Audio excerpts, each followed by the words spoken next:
수준은 하루아침에 달라지지 않는다. 수준은 하루아침에 달라지지 않는다라는 제목으로 하나님 말씀 증거하도록 하겠습니다. 예수 믿으면 신분 변화는 즉시입니다. 그러니까 죄에서 사망으로, 아니죠, 사망이 아니지, 죄에서 용서함으로, 사망에서 생명으로 이렇게 신분 변화는 즉시 이루어진다라는 것입니다.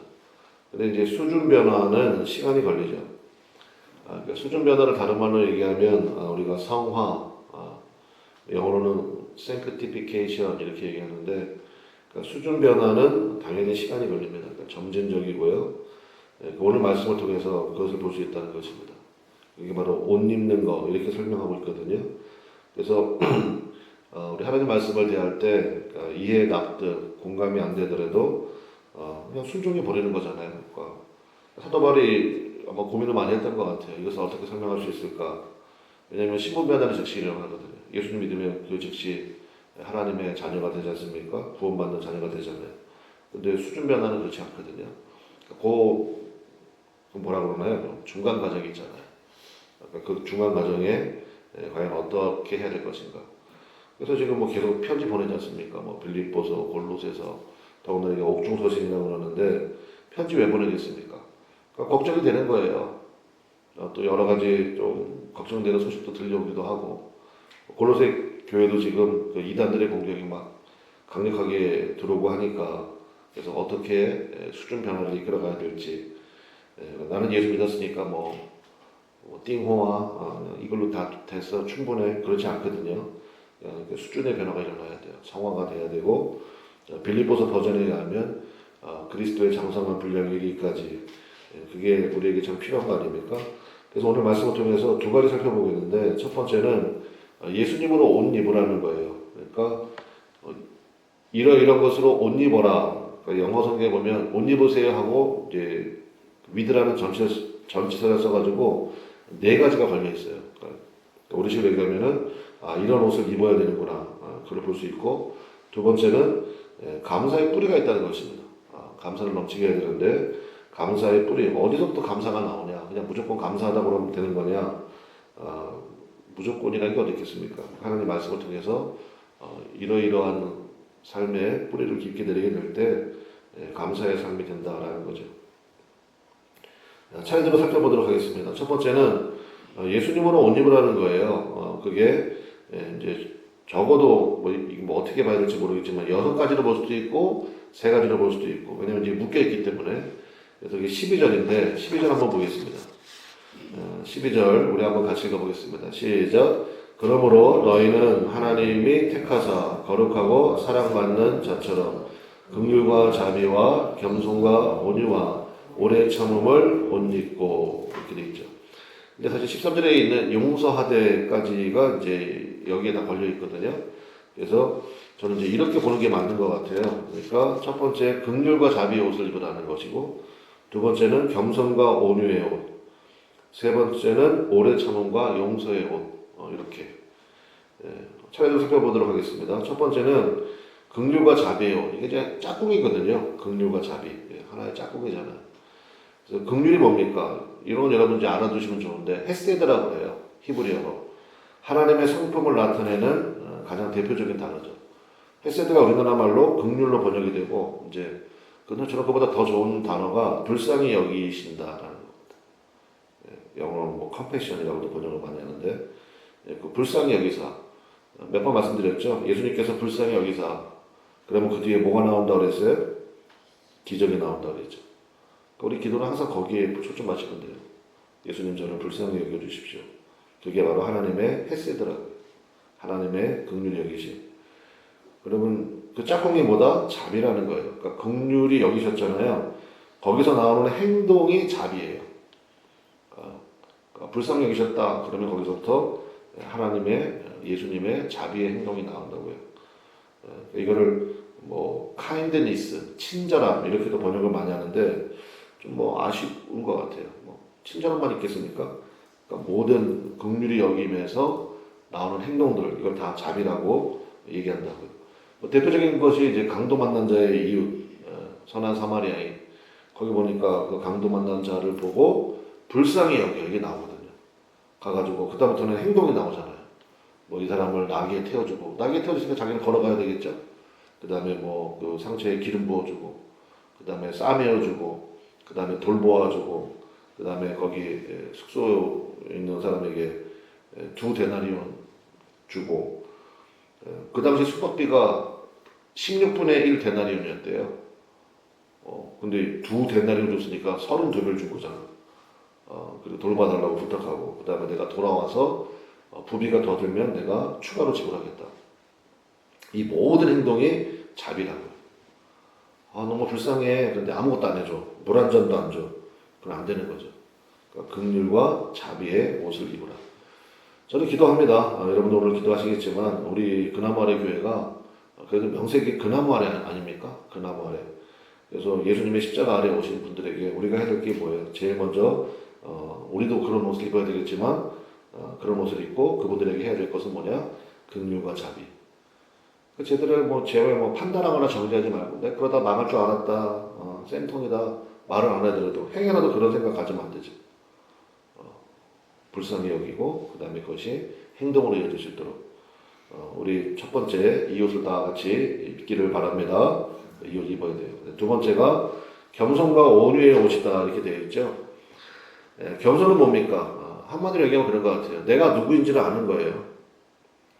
그래서 나를 아는 은혜를 주시옵소서. 여러분 그 기도 많이 하세요. 하나님 나를 아는 은혜.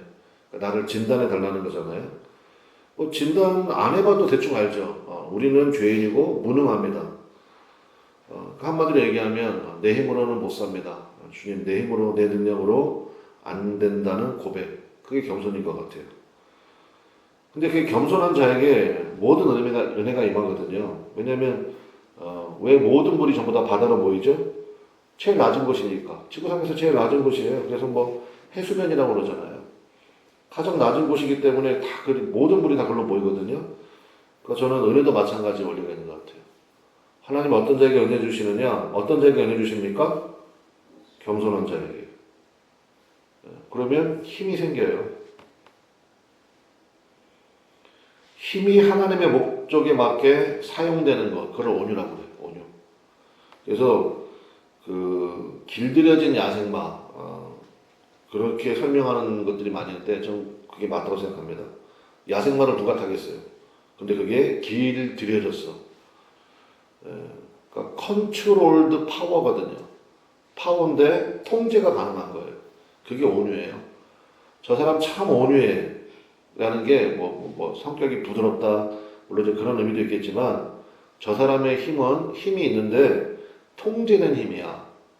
하나님께서 말씀하실 때마다 나오는 힘. 그게 온유예요. 그냥 지 승질 나는 대로 막 하는 게 아니라 안 하는 거예요. 하나님께서 말씀하실 때까지는. 그게 겸손이야.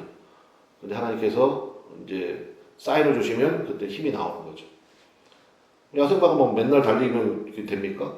주인이 이리야 뭐 가자 그럴 때 이제 가는 거지. 그때 막 어마어마한 힘이 나오기 시작하고 그거 온유하다 그러는 거예요. 온유. 그래서 겸손과 온유도 이거 하나의 패키지라고요. 근데 그 성경에 나오는 모든 사람들이 다 이런 패턴이 있는 것 같아요. 요셉과 다윗, 뭐 모세도 마찬가지지만 힘이 있죠. 상황이 뒤집어졌잖아요. 힘이 주어졌는데 그 힘을 복수하는 데 사용하지 않죠. 요셉 같은 경우에 억울한 일 되게 많이 당했잖아요. 자기 형님들에 대해서, 특별히 보디발의 아내에 대해서 이리 와 해가지고 막 보복하고 복수하고 역시 공의의 하나님 그러면서 그렇게 안 하잖아요. 다윗도 마찬가지죠. 다윗 어떻게 자기를 죽이려고 모든 권력을 동원해가지고 근데 굴에 숨어 있는데 마침 또 그 굴 안으로 사울이 들어왔다면서요. 용병 보려고. 그때 이제 그 다윗의 신하 중에 한 명이 뭐 두 번 찌를 것도 없습니다. 한 번에 죽여버리겠습니다. 그랬는데 그러지 말라고. 가가지고 옷자가 끝에만 살짝 빼고 또 그걸로 인해 가지고 또 되게 가슴 아파하고 하나님의 기름 부으신 자다. 우리가 함부로 손대면 안 된다. 그러니까 힘이 있었는데 사용하지 않았잖아요. 그러니까 하나님의 사람들의 특징이 그런 것 같아요. 오히려 더 감사하고 뭐 이런 모습. 근데 온유의 최고봉으로 나오는 사람이 모세죠. 성경에 출애굽기 나오잖아요. 지상에서 온유함이 가장 뛰어난 자가 모세. 그 언뜻 보면 이해가 안 되잖아요. 왜 모세가? 근데 이제 길들여진 힘이다라는 관점에서 보면 동의가 되죠. 모세가 뭐 보통 모세가 아니잖아요. 지팡이 한 번만 휘둘면 애굽이 들썩거리잖아요. 근데 함부로 사용하지 않죠. 그런 힘, 겸손과 온유의 옷을 입어야 된다. 하나님, 저는 정말 무능합니다. 주님께서 돕지 않으시면 저는 진짜 아무것도 아닙니다. 말로만 그런 게 아니라 정말 자신을 그렇게 여기는 거예요. 그럴 때 하나님께서 힘 주시면요, 그게 온유의 힘이 나온다고. 적재적소에 쓰임받게 된다라는 거예요. 근데 마지막 세 번째로 입어야 될 옷이 오래 참음과 용서의 옷이라는 것입니다. 특별히 이게 사람과의 관계에서 필요하다는 거죠. 제가 보기에는 정말 이 긍휼과 자비, 겸손과 온유, 그다음에 오래 참음과 용서. 그러니까 만약에 우리 교회가 전부 다 모든 성도들이 이런 옷을 입고 있다 그러면 제가 보기에는 글쎄 뭐라 그럴까요? 천국 제일 비슷한 곳이 되지 않을까? 이게 전부 다 사람 관계 속에서 필요한 거잖아요. 아니 산속에 들어가서 좀 혼자서 뭐 이렇게 산신령처럼 신앙생활 사람이 이게 뭐가 필요해요? 근데 우리 그렇지 않잖아요. 이제 수많은 사람들 대하다 보면 아 진짜 나하고 이렇게 어떻게 안 맞을 수가 있나 이런 생각이 들기도 하고 뭐 그렇지 않습니까? 그때 뭐가 필요해요? 긍휼과 자비의 옷을 입어야 되고 겸손과 온유예요. 오래 참음과 용서예요. 고린도전서 13장 여러분 뭐 잘 아시는 사랑장이잖아요. 거기 제일 먼저 나오는 게 사랑은 오래 참고가 제일 먼저 나오죠. 사랑은 뜨겁고 사랑은 불과 같으며 이런 거 안 나와요. 사랑은 오래 참고 시기하지 않으면 그러니까 전부 다 사랑 관계 속에서 필요하다는 것. 그러니까 오래 참는다는 게 뭐냐? 저는 이렇게 이해하거든요. 전체를 볼 때까지 기다려주는 거예요. 우리는 전체를 모릅니다. 그렇죠? 근데 전체를 볼 때까지 기다려주는 거예요. 아이들 모세를 얘기했으니까 모세가 힘 있을 때 사람 때려서 죽였잖아요. 그거 딱 보고 야, 저 살인자. 야, 저거 성격 보통 아니네. 그러면 그 모세에 대한 바른 평가예요? 아니잖아요. 하나님은 모세가 가장 온유한 사람이라고 평가하셨는데, 그러니까 우리는 모른다. 그냥 이렇게 얘기하시면 돼. 나는 모르겠습니다, 주님. 그래서 어떤 사람에 대해서 물론 여러분도 인생을 많이 살아보셔가지고 딱 보면 견적 나오잖아요, 그렇죠? 견적이 딱 나오거든 사실은. 근데 얘기하지 않는 거예요. 판단하지 않고 오래 참아주는 거지. 주님께서 저 영혼도 하나님의 손에 붙들려서 쓰실 줄로 믿습니다. 꼭 오래 기다려주는 것. 근데 그 기다려주는 과정에 필요한 게 뭐예요? 용서가 필요하지. 실수 되게 많이 할 거예요, 아마. 실수 되게 많이 할 거라고. 여기서 있는 저라고 여러분에게 실수 안 하겠습니까? 때로는 진짜 황당하다 싶을 정도로 제가 뭐 그럴 수도 있다고 생각합니다. 저도 안 하려고 노력하지만. 근데 그럴 때 여러분들이 저에게 가져야 될 최고의 사랑이 뭡니까? 그러니까 오래 참음과 용서죠. 좀 그런 것 같아요. 뒤집어 얘기하면은 기대가 커서 용서가 어려워지는 경우도 있는 것 같아요. 저도 예전에 목회하다 보면 좀 그랬던 경우 있어요. 이제 가슴속에 좀 남은 사람들이 있거든요. 왜 그럴까 내가 곰곰이 생각해봤는데 기대가 컸던 것 같아요. 근데 이제 여러 가지 뭐 사건들 상황들이 있었겠죠. 그러니까 그렇구나. 제가 어느 책을 봤는데 거기에 뭐 기억은 안 나 어느 책인지. 근데 이제 제 노트에는 적혀 있더라고. 근데 이게 정말 저에게 참 위로가 됐어요. 싸움이 많은 교회였대요. 그 교회가 막 분열되고 싸움이 많은 게 특징이 뭔지 아십니까? 목사님이 계속 바뀌어요. 그 목사님이 못 견디는 거예요 거기 갔더니. 그래서 목회자가 계속 바뀐다 그러면 저 이제 분란이 많은 교회구나, 참 힘든 교회구나 이렇게 알 수가 있거든요. 근데 어느 목사님이 딱 어느 순간 그 교회가 이제 치유의 길로 접어들기 시작한 거예요. 근데 그 목사님이 참 내가 보니까 보통 분은 아니야. 근데 목사님의 첫 일성이 뭐였냐면 여러분도 다 아시는 거 아니냐고. 우리 교회 참 문제 많다고. 내가 와서 보니까 오기 전에 소문을 듣긴 들었는데 와서 보니까 진짜 그런 것 같다고. 전부 다 이리와 늑대밖에 없는 것 같다고. 야 어떻게 이렇게 얘기해요? 다 이리와 늑대 같다고. 근데 사실 나도 사명 때문에 온 게 아니라 이전에 있는 교회보다 사실 이 교회가 훨씬 낫다고. 내가 조건이 좋아 보여서 온 나도 사건 목자라고. 그러니까 혹시 제가 잘못하면 사건이니까 그렇지 그렇게 여겨달라고 설교하시는 거예요. 사건이니까 그렇지. 그러니까 서로 그렇게 여기라고. 저 사람 왜 저래? 일이니까 그렇지. 늑대니까 그렇지. 그렇게 해달라고. 그리고 그 설교 끝났으면은 되게 이상하잖아요. 근데 그 다음이 중요한 거야. 혹시 잘하면 사꾼 치고는 잘하네 이렇게 여겨달라고. 여러분 주변에서도 혹시 잘하면 늑대 치고는 괜찮네 이렇게 여겨달라고. 그러니까 뭐예요? 기대가 사라지니까 용납이 되고 살아나기 시작하다는 거예요. 그래서 그 교회는요 아멘보다도 어쭈가 많았대요. 어쭈? 사꾼 치고 잘하네? 어쭈? 일이었는데 일이 치고는 괜찮네? 그렇게 사납지 않네? 그리고 저 되게 인상적이었어. 그래서 여러분 저에 대해서 기대가 별로 없으시잖아요. 그죠? 그러니까 기대를 하지 말라고요. 기대하지 않으면 그러면 뭐 하나 잘하잖아요. 그러면 우리 목사님 생각보다 잘하네 이렇게 여겨주라고요. 그러면 그때부터 누가 살아나요? 내가 살아난다고. 내가. 저 왜 저런지 모르겠어. 기대를 했으니까 그러는 거 아니에요? 그러지 말라고요. 우리가 해야 될 것은 이 옷 입어야 돼. 오래 참음과 용서의 옷. 한번 따라해 보겠습니다. 긍휼과 자비의 옷. 겸손과 온유의 옷. 오래 참음과 용서의 옷. 옷 입으래잖아요. 그러니까 옷 입는 걸 그냥 가장하는 거예요. 가장. 나한테는 그런 게 없어요. 그냥 나는 그냥 딱 보는 순간 재단해버리고 같이 가야 될 사람, 같이 못 갈 사람 딱 정리해버리고 내가 여기까지만 딱 허용해야지. 우리 다 그런 게 있잖아요. 근데 그러지 말라고요. 옷 입으래잖아. 그러니까 나한테는 없지만 그냥 입는 거예요. 긍휼과 자비의 옷을 입겠습니다. 겸손과 온유의 옷을 입겠습니다. 오래 참음과 용서의 옷을 입겠습니다. 여러분 집에 가면 여러분 옷 벗잖아요. 벗어버려. 혼자 했을 때는. 주님 앞에서는 뭐 벗고 살 되지. 주님 도대체 이 인간은 왜 이 모양일까요? 주님 앞에 이렇게 있다는 건 뭐 어떻습니까? 괜찮지. 근데 우리가 관계 속에서는 이런 옷을 입어야 된다는 거예요. 골로새 교회도 쉽지 않았던 것 같아요. 그러니까 이런 얘기 하잖아요. 그 다음에 두 번째로 감사하게 얘기 나누는데 15절부터 17절입니다. 보면은 세 가지 뿌리에서 감사가 나온다는 거예요. 15절 한번 보겠습니다. 15절에 보니까 그리스도의 뭡니까? 평강이죠. 평강. 첫 번째 평강이에요. 평강은 뭡니까? 상황과 조건과 관계없이 나오는 게 평강이에요.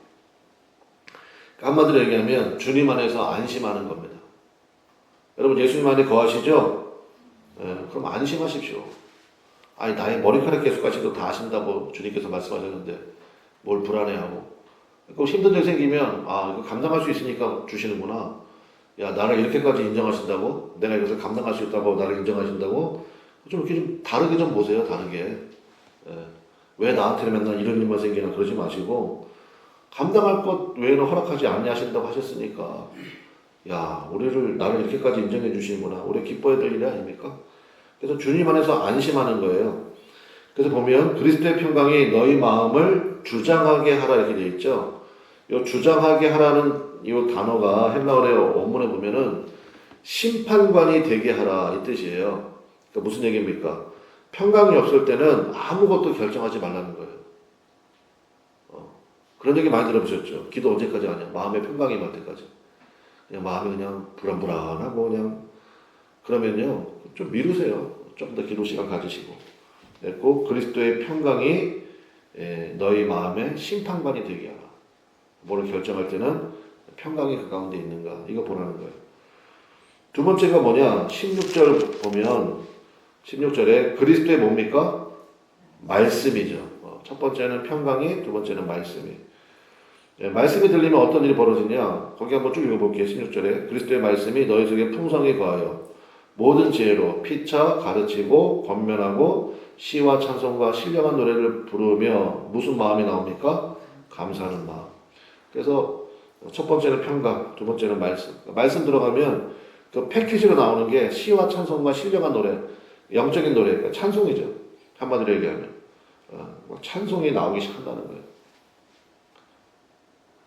여러분 찬송 많이 부르세요? 그죠? 찬송 많이 부르시라.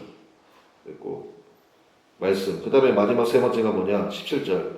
또 무엇을 하든지 말이나 이르나 다 주 예수의 뭐로 하고 이름으로 하고. 그래서 여러분 그냥 딱 보면 나오죠. 15절에 그리스도의 평강, 16절에 그리스도의 말씀, 17절에 여기는 예수님이라고 썼네. 그냥 예수님의 이름. 세 가지. 이름에는 뭐가 있는데요? 권세 있잖아요. 이번에도 대통령들 회담하는 거 보니까 마지막에 자기 이름 쓰던데 사인하는 거잖아요. 사인하는 순간 거기에 권세가 임하는 거죠. 예수님의 이름으로 하라고요. 그러면 그를 힘입어 하나님 아버지께 감사가 나오기 시작한다라는 것입니다. 그래서 감사의 뿌리는 세 가지예요. 평강, 말씀, 예수님의 이름의 권세.